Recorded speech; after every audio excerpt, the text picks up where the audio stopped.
यह कहानी उत्तर प्रदेश के एक काल्पनिक गांव नरकटिया की है, जहां हर पेड़, हर रास्ता एक रहस्य छुपाए बैठा है। गांव के बीचों बीच एक पुरानी चौपाल थी, जो एक विशाल पीपल के पेड़ के नीचे बनी थी। उस चौपाल पर लकड़ी की 4 चौकियां रखी रहती थीं। 3 चौकियों पर गांव के बुजुर्ग बैठते थे, लेकिन चौथी चौकी हमेशा खाली छोड़ी जाती थी। गांव वालों का मानना था कि उस चौथी चौकी के ऊपर कोई भी जीवित इंसान नहीं बैठ सकता। कहा जाता है करीब 30 साल पहले हरिराम नाम का एक आदमी उसी चौकी पर बैठा करता था, लेकिन एक रात चौपाल पर ही उसकी अचानक मौत हो गई। तब से लोगों का विश्वास है कि हरिराम की आत्मा आज भी वहां आकर बैठती है। एक दिन गांव में पवन नाम का एक युवक आया, जो शहर से आया था और इन बातों पर बिल्कुल यकीन नहीं करता था। उसने गांव वालों की बातों को अंधविश्वास कहकर हंसी में उड़ा दिया। सबको चुनौती देते हुए वह उसी चौथी चौकी पर जाकर बैठ गया। उस रात के बाद गांव का माहौल पूरी तरह बदल गया और रात के सन्नाटे में कुत्तों का रोना बढ़ गया। पवन को अब धीरे धीरे डर महसूस होने लगा। उसे एहसास हुआ कि उसने किसी ऐसी शक्ति को छेड़ दिया है जो शांत थी। हरिराम की आत्मा को शायद शांति मिल गई है, लेकिन पवन ने अनजाने में श्मशान की एक और भयानक शक्ति को जगा दिया। अब वह शक्ति पूरे नरकटिया गांव में नई मुसीबतें लाने वाली थी। आखिर वो शक्ति क्या थी और पवन का क्या हुआ, जानने के लिए कहानी का अगला भाग जरूर देखें। उस रात के बाद नरकटिया गांव में सब कुछ बदल गया था। हवा में एक अजीब भारीपन था, जैसे कोई अनदेखी ताकत हर वक्त सबको देख रही हो। पवन पूरी रात सो नहीं पाया। हर बार जब उसकी आंख लगती, उसे लगता कोई उसके कान के पास धीरे धीरे फुसफुसा रहा है। तूने मुझे जगा दिया।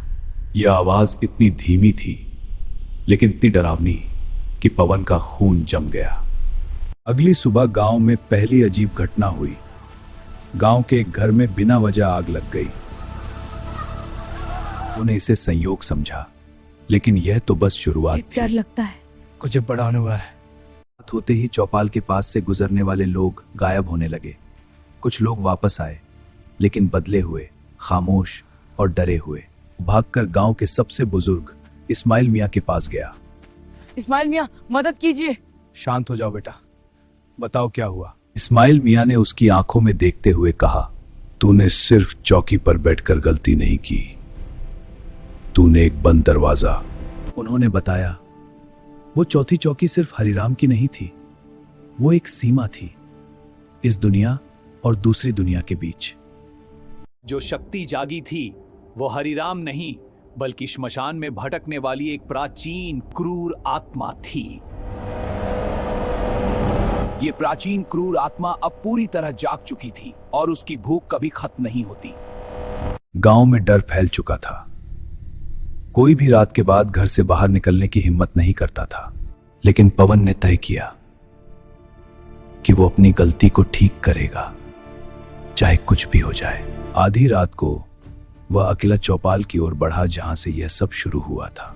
ऐसे ही वह चौथी चौकी के पास पहुंचा, अचानक चारों तरफ ठंडी हवा चलने लगी और फिर उसके सामने वही भयानक शक्ति प्रकट हुई। मैं तुझे वापस वही भेजूंगा जहां से तू आई है। अचानक एक तेज रोशनी फैली और वो शक्ति चीखते हुए गायब हो गई। अगली सुबह गांव फिर से शांत था। सब कुछ सामान्य लग रहा था, लेकिन पवन गायब था। अब उस चौपाल पर 3 नहीं बल्कि 4 साए बैठते हैं, और आज भी नरकटिया गांव में चौथी चौकी कभी खाली नहीं रहती।